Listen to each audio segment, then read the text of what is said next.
BodyBags, where horror lies. Hey guys, Rob from Georgia here with you, aka VHS82 apostrophe. I'm your regular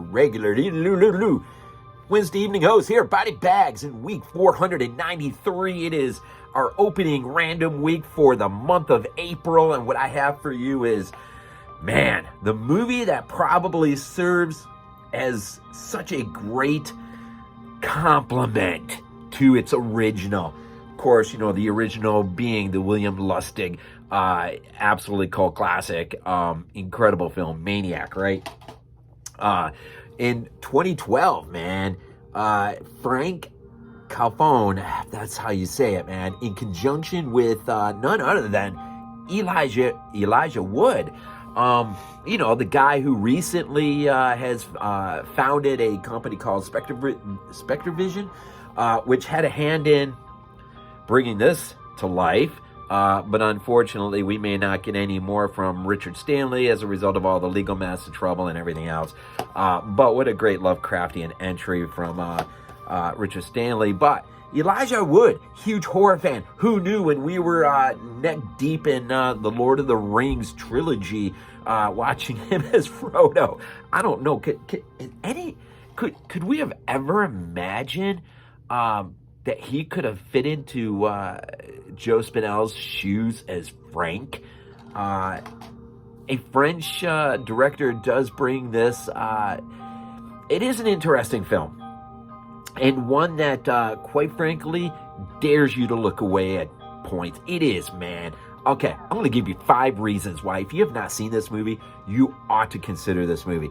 Let's start with Aja being a producer on this. Alexandra Aja, you know, high tension. How about K&B effects, man? They bring it. The cinematographer, Maxime Alexandra, of course, high tension, you know, bringing the camera work. The Nun, even Shazam, go figure. Great camera work here. How about Franck Khalfoun, the director? And how about Elijah Wood? Is that 5? I think I hit 5. The effects here are insane, man, and at times begs you to look away. There is one, what is their name? Rita? Okay, so a lot of things to consider with this movie. Number one, we're not in the grimy old New York City. We're in LA, and we're pretty much, the entire movie is the point of view of Franck, which really gives it the aesthetics and the tone of the film is at times very disturbing. Pretty much, I mean, it is Maniac, but you know, Franck, as a result of some incredible issues growing up as a kid, mom, you know, among the things that she did, she was a prostitute, and you never know exactly how twisted those things get out of proportion for him as a kid. You're giving glimpses from his point of view, and so we don't know how good his point of view is. And so, you know, how much he saw, how much he was sort of invited to be a peeping Tom, and just how much of it screwed him up just incredibly well. I mean, you know, he'll spend his nights scalping women, trying to address these issues that he has with a mom who passed away, and as he continues taking care of the mannequin business, which he is pretty darn good at. He has this habit, of course, this terrible habit of, oh man, he just, he can't fight the urge not to kill. Some of the scalping scenes, and I'm just going to talk as though you're familiar with the original. Maybe you haven't seen this one. Maybe you saw it and weren't sure what to think about it, and it's been a while. I'm telling you, you ought to revisit it, man.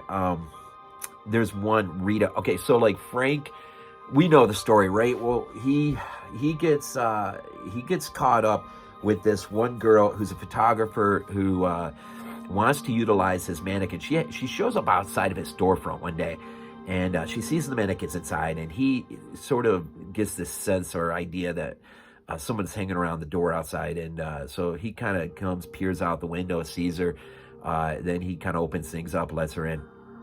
but they strike this weird connection, this weird vibe. And she asks if she could utilize some of his mannequins. And so he actually does some for her. And then she puts on, I can't remember exactly what her deal was. She works for an art exhibit place, I think. She's a photographer. She helps set up displays for this art exhibit. And I can't think of the technical, her job title.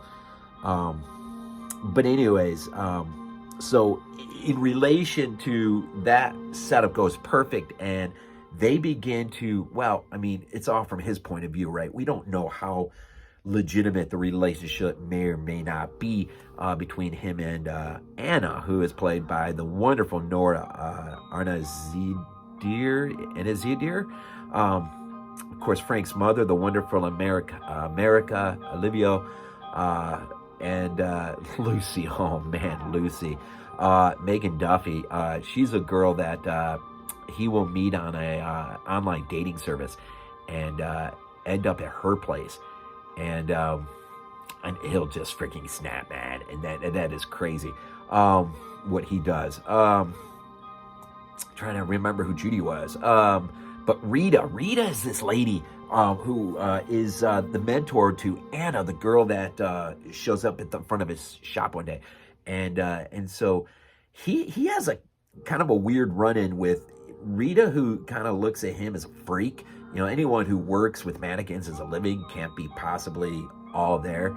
And then, of course, her boyfriend, his boyfriend at the time, who just assumes he's gay because he works with mannequins. No, he's not gay, but he does have some serious, not that we know of, but he does have some serious mental issues going on, right? And so as a result, man, Rita, man, she really freaking gets under his skin, and he will follow her, man. He'll see where she lives, and he's able to get into her. She lives in one of these high-rise, kind of like, can't think of the right name for it, but man, it's freaking beautiful. Anyways, he catches her in the bathtub, man. He comes in there, and he's just messing with her at first, and then as she starts, she has like a thing over her face. She kind of pulls it away. She senses someone's in the room, and of course, it's too late, man. He's got his hand on her, pushing her down. She wakes up, man. She comes to. She's hogtied on the bed, and from his point of view, this is his mother, man, and he's trying to address some of the things that she's done wrong to him, and I mean, it is twisted. But no, what he does to her, man, usually the girls are dead when he scalps. She's alive, man. And I'm telling you, man, it is a frightful, tense, it is just brutal of a moment. And so, you know, as his relationship continues to, well, eventually crumble with Anna, of course, I don't know if we really know how good of a relationship that really was, or where that relationship was really headed, if anywhere. I guess there was a potential there, right? I mean, we thought there was one for Henry. Look where that one ended up, if you remember that. But it kind of like the original Maniac, just sort of ultimately arrives at this pivot point, and when it does, it just begins to descend quickly, man. Right to the end. Of course, we get another, like, what's that phrase? Grand Gunal? I'm saying it wrong. It's that French phrase. It's just, I guess, you know, that just a grotesque moment when you're never really sure if there's if it's a real supernatural bent, or just, again, his hallucinatory mind at work. But, you know, the women that he has scalped sort of come to collect at the end. And ultimately what is revealed, though, once the flesh is pulled away from his own face, we're left with a mannequin underneath. He's lifeless. He's soulless. Whatever happened as a kid totally destroyed him, and any chance that he could have had at a regular life. Anyways, unreal, man. This movie, man, K&B delivers, man. The POV idea, just the cinematography, the LA change, and Elijah Wood, man, cannot say enough about him. He is outstanding in this movie. Oh man, I don't know. I'm just gonna end it there, man. This movie is stinking unreal. and it deserves to be at the top of the heap of freaking remakes. It is great. It is great. If you haven't seen it, check it out. If it's been a while, recheck it out. It is definitely worth it. And who knew, right? Blue Underground put out the 30th anniversary. Blue Underground hand in hand in producing this. It is a French film, but man, it is, what a job, what a job. As always, man, we leave these things off with Go Bills. This is not a dream. Not a dream.